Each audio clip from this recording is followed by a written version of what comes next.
All right, Dr. Rachael, what a blessing to be back here at Gatewell Counseling. Yes. How have you been? Glad you're here. Wonderful. Thank you. So we are going to be talking about the choleric today, and specifically the choleric in inclusion. What are some of the common strengths and weaknesses of this temperament? They are very open-minded, friendly, confident, and tough-minded. They can be optimistic and very perfectionistic. So other than the perfectionistic part, a lot like a sanguine. They do look a lot like the sanguine. They appear to be a sanguine in many instances. They do. But the sanguine is actually trying to connect with people, and this choleric in inclusion is trying to figure out who they can also connect with, but for different reasons, not nefarious reasons, but ones that would benefit them in Would some accomplish way. a task of some kind. Okay. What about the weaknesses of the choleric in inclusion? They can be hot-tempered at times, usually if things are not going their way. And they can be people users. They also can just come across as being a little bit fake sometimes. And when you say hot-tempered, you don't mean like the sanguine who flies off the handle and then forgets about it 5 minutes later and everything's okay. Ooh, We're yeah. talking about a lingering anger. Yes, very, very different. Yes, they can actually be quite bitter at times, especially if they feel like somebody has done them wrong, or if something hasn't gone their way. They can be pretty vengeful. So why do we, and this doesn't happen very often because this is the least likely temperament to come to counseling. Yes. But when they do come, why are they usually there? Yes, they are usually there at the prompting of a spouse, and usually together. I have not had one come alone yet. So they're usually there initially to defend their case. They're not really there to go deep on counseling issues per se, but they just want to be able to fix the problem and move on. And it's very quick. You might get them in there 2 times. If you get them in there longer, then that's a real win. But but they're not mean. They're just so direct and so mission-minded that they often think it's a waste of time to come And in self-confident, they think they've got everything figured out a lot of times. Oh yeah, definitely. And they believe that the person who has brought them in, typically their spouse, is weak, and that they are the ones that need to change to comply to the choleric's reasoning. Sure. How would you advise a melancholy or supine single parent of a choleric child? And that's, I know this is a tall order, but let's say it's a melancholy mother, or even a supine and inclusion mother raising a choleric. So the melancholy and the choleric are going to butt heads a lot. They will. And the supine and the choleric child, that choleric child is going to be ruling the roost, or they're going to want to. But remember, it's God's design for the family. So he didn't put those people together in the same family to ruin their lives. But what we do, we learn from each other. So the melancholy single parent is going to need to learn how to be much more expressive, and probably to the point of being weary from it, but actually explain to the choleric, I'm in charge, this is how we're going to do things, and really rise above as the leader, because that choleric is always going to look to usurp the power structure in the house. So, yeah. Right. They need to learn how to take orders. Okay. As you have mentioned earlier, the choleric is task-oriented, but appears to be very relationship-oriented. So would you describe how this would affect relationship, for example, with a spouse or a boyfriend, girlfriend, or fiance type of relationship? Yes, so they can be very charming, very very cunning in terms of getting what they want or who they want. And they can be very direct and go for the goal, if you will. So relationship oriented. So they may go and try to get the girl, get what they want. And it's not necessarily something that they are doing, again, in a mean way, but they are not your typical temperament, because even though they want a relationship, they're really not going to go very deep in the relationship, even in their closest relationships. And it can come across as kind of a bait and switch sometimes, because they do look like a sanguine, and they do look like they're gonna go be very affectionate all the time, but they have a goal in mind, and when they get what they want, a lot of times they'll back off because they want it. They have it, and then they're off to something else. They haven't forgotten about this person, but they want the person to stay just as they were, and they don't understand that it's a reciprocal thing. It's a relationship, so do they get bored or too. Uninterested or disappointed with the other person? Is that why they suddenly go on to another thing? They can get upset if the other person doesn't comply to their needs. Everything is at the choleric's pace. So it's more of being disgusted with them. Yeah. And disappointed with them. Yes, very much so. Yeah, you'll hear a lot of complaining and a lot of feeling sorry for themselves because this person doesn't comply to their needs like they used to. And so they see it as a change in the other person, which has happened because the other person is probably being domineered in a way that is not very loving if it gets out of hand. Which results in the choleric having a tendency for self-pity. Because they have high expectations of the spouse or significant other, kowtowing to every single demand. Yes, and they believe, the choleric does believe that they have given everything to the other person. They are very arrogant, very sure of themselves that way. And that leads me into my next question, which, we're talking about the arrogance or the confidence. They would want to style it that way. Confidence or directness of the choleric. How would you counsel this choleric client to become humble and start hearing the convictions and opinions of the people around him or her? The confidence and arrogance, it's actually two sides of the same coin. So one is a godly way of handling their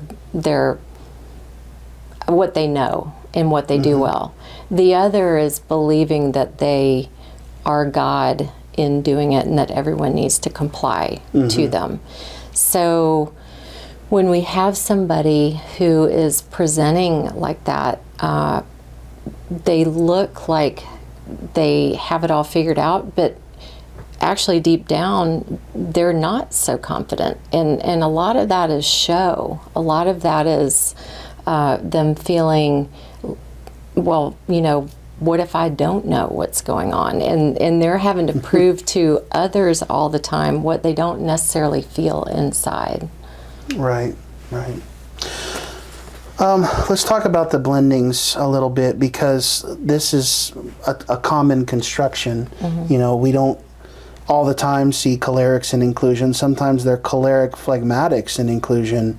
But in what way is that different? How is there difference in their thinking compared to just a pure choleric in inclusion? Yeah.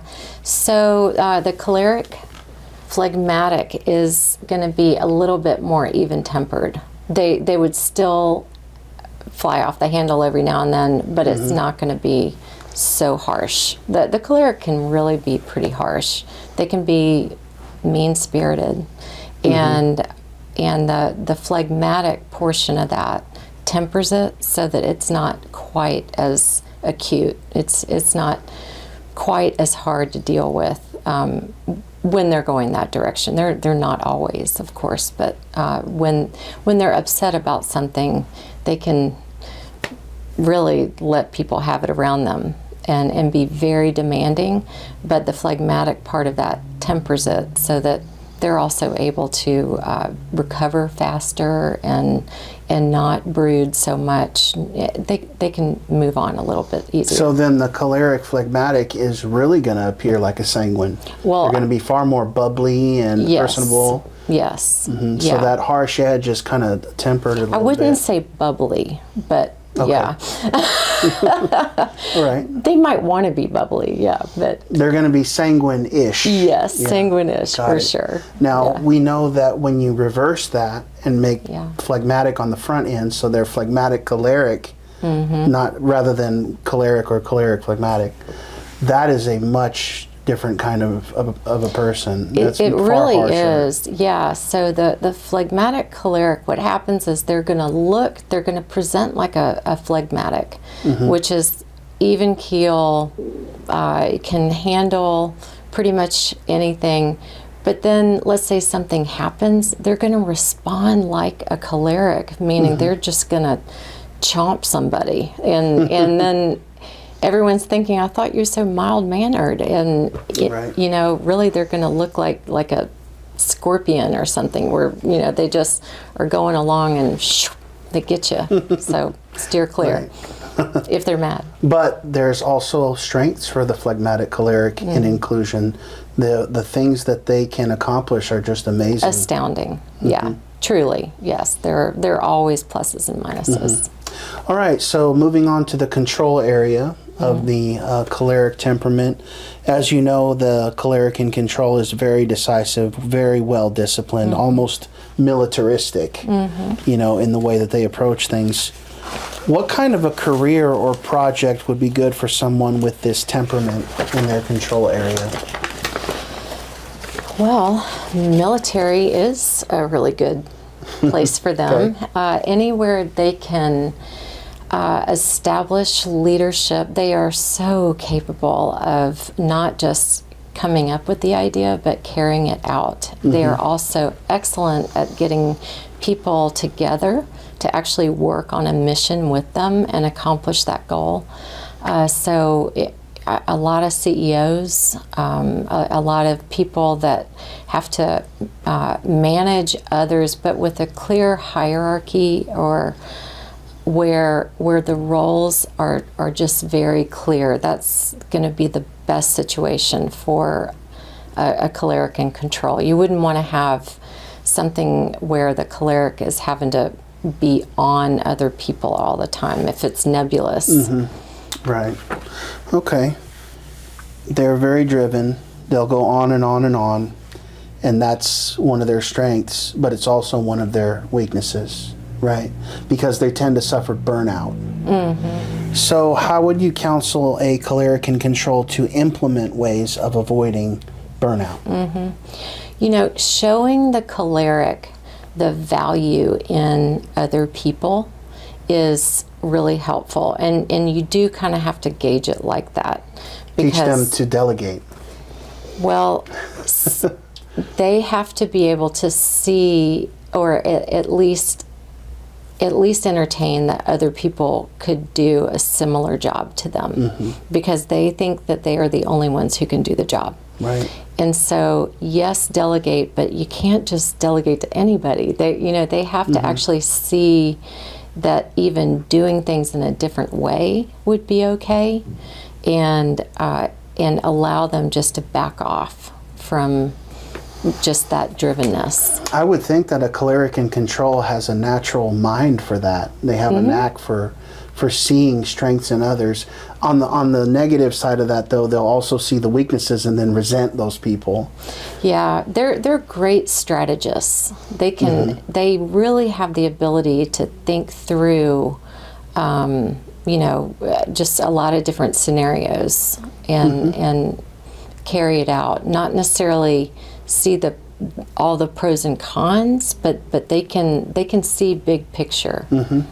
So a managerial type of work would be ideal, or some kind of a team leader, project manager, that type of thing. All right. Cholerics in control will intentionally surround themselves with people who are weak-willed because they see them as easy targets for manipulation. And then they tend to resent them when they aren't getting what they want. And we see this in romantic relationships and marriages as well. We see this all the time. And sadly, in many cases, they result in separation and divorce. And children are affected, and it's horrific. So how would you counsel a choleric in control who is bitter, resentful, even narcissistic, that he or she's not getting their way and everything that they want, and they keep pushing and they keep striving with their partner to give them the thing that they want, and there's resistance on the other side? How do they deal with it? How is the relationship preserved? Right. So I just recently watched Great Santini, and the dad in that movie is very militaristic, certainly choleric, compulsive, and control, certainly. And I know we're not talking about compulsives right now, but he really is the epitome of that. Other people in the household are basically tyrannized by a choleric in control that has no boundaries, that hasn't been taught that their way is not the only way. A lot of times the only way that they will do anything about their behavior and curb it is with the threat of a marriage coming apart. Most of the time, their take is going to be that it's the other person's fault. I have to get divorced because they're not willing to change. It's very hard to change a choleric in control, but they will. They will, but the threat has to be imminent. They have to really, really, really believe that there is something that they can do to change the outcome. And that to do, of course, is to back off of the other people and allow the other people's temperaments and their needs within those temperaments to be met by the choleric themselves. And so the choleric has to be taught where to give, where to back off, where to just forget it. Don't worry about it. Let's not do that. It's not good for the family, or it's not good for our organization. We just don't need to spend any time there. And they have to be able to curtail themselves and use that, again, that influence from other people, and trust that influence is going to make everything flow a little bit better. Well, and ultimately, even though choleric is the strongest temperament that there is, God is stronger than man, even the strongest man. Yeah, that's right. Or woman, a choleric woman. So God is able to transform and adjust the choleric so that the choleric becomes more prone to seeing others, or seeing things the way others see them, rather than their own stubborn selves. Yes, I agree with that. I would also add that, strength is an interesting word, because gentleness is strength. A gentle word turns away wrath. If you think about that, you can put it in temperament terms of, let's say, a supine, right, would a lot of times have a gentle word that could turn away the wrath of a choleric, if the choleric is willing to actually listen to what they're saying and adjust. So I never think it's about changing so much. It always feels to the person that they have to change so much.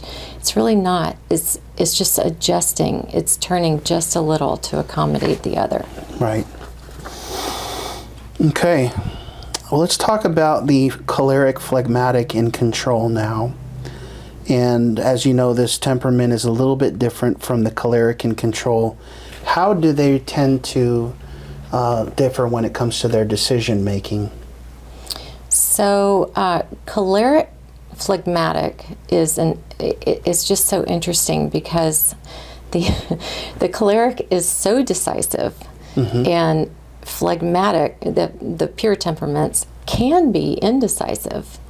And so you put those two together, and all of a sudden, it's not that you have an indecisive choleric, but you have a choleric that is a little bit more willing to accept influence and control from others into their life, into the way they do things. So it's kind of the saving grace, if you will. Right. You know, if you have somebody that does really need to change a little, soften up, a choleric phlegmatic would be very likely to do that.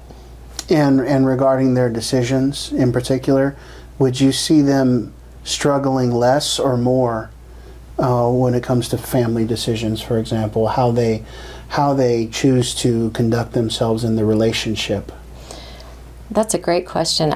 I would say probably less, only because they are willing to accept the influence of their spouse a little bit more and work together as more of a partnership. Remember, the choleric looks like a sanguine, looks like they're coming to partner with you, but they're really not. They're coming to use you for something. But that phlegmatic sorry about that. tempers it. That phlegmatic tempers it, so that need to use others for a goal is not so strong. Right. Now let's talk about the reverse, specifically the phlegmatic choleric in control. It's a lot different. You know, it's a unique temperament in a way, because, and you would be able to relate somewhat because you're a phlegmatic in control, but you don't have any choleric in there on the back end. So how is that different from you? Well, so I can be great at procrastinating at pretty much everything. And it's an energy reserve thing. Again, the phlegmatic choleric is going to be less likely to procrastinate. They're going to get more done than I would, that's for sure. And they are going to be able to be in charge of other people probably in a nicer way than just a straight choleric. Than just a straight choleric, but as far as the phlegmatic goes, they're going to be more motivated, even though they still get exhausted and fatigued by doing so much. They have a strong desire to get things done, less procrastination. Okay. I can't even imagine. Okay, so let's wrap this up by talking about the choleric in affection a little bit. As you know, this is a very rare temperament. Very, very few people out there have this temperament, although I've had 3 in the course of my counseling practice, but that's unusual. How would you counsel the spouse of a choleric in affection about being patient and understanding with them, as they tend to reject love and affection, or not really reject it, but just appear to reject it? It seems like they're rejecting it because of the way that they conduct themselves, right? Your question is about the spouse? The spouse, yes. Yeah, they really would need to understand just the value of patience, and the choleric in affection can learn to actually express themselves in a more affectionate way, in ways that appease the spouse, but it is a learning curve, and it's all upward. I mean, it is. It's just very difficult for them. So managing expectations of the spouse and teaching the spouse also ways to meet needs for the choleric in affection, that goes a long way. What are the needs of a choleric in affection? Well, I would say wanting to certainly engage with, actually have communication and affection, and they're going to look kind of like a sanguine, but not as maybe just not as wild as the sanguine. You know, they may just not as fun. Yeah, probably not as fun. They are gonna be more serious about it. They're gonna be more driven. Matter of fact. Yeah. Here's what we're doing, and that's fine. It's just managing expectations and not getting caught up in, the world of Disney where, here's the romantic story. They're just not going to be super romantic, and they're not going to,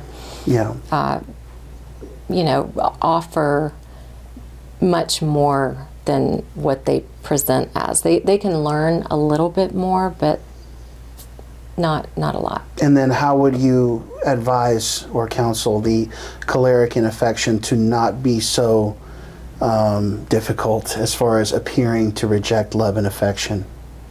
Yeah, well, they have got to learn how to stop coming across as so selfish. So they have to reinvent their vocabulary and speak in a way that's, that's more conducive for connection, right? That is a great start. Yes. So they've got to do that, and they have to be told how to actually be loving toward their spouse. They have to be told how. Given directions. Give it like a schematic. Lay it out. Here's what you have to do in order for your spouse to receive love. This is what they need, because the choleric, they could care less. They care about their spouse, but they don't think in terms like that. So, right. It's they're really, not touchy-feely, right? No, they're just not. But they can learn to be, and I would imagine over time it would be a nice thing, because they are reciprocal, and that's the saving grace. There is that they do have a give and take. They have the capacity. They do. They tend to be a little bit more transactional, though. Right. Okay, well, thank you so much, Dr. Rachael, for having me out here. And I just wanted you to say for all of our viewers out there, where can we find your content online? Oh, well, at gatewellcounseling.com. And I just thank you for looking. A lot of your sources also is where these will be shown. And you also have Dr. Rachael, and Doctor is Dr. Rachel. Oh, yes. Thank you that I don't even remember my own. Yes. Okay, so very good. All right. Thank you so much for doing this. Thanks. Appreciate it. All right.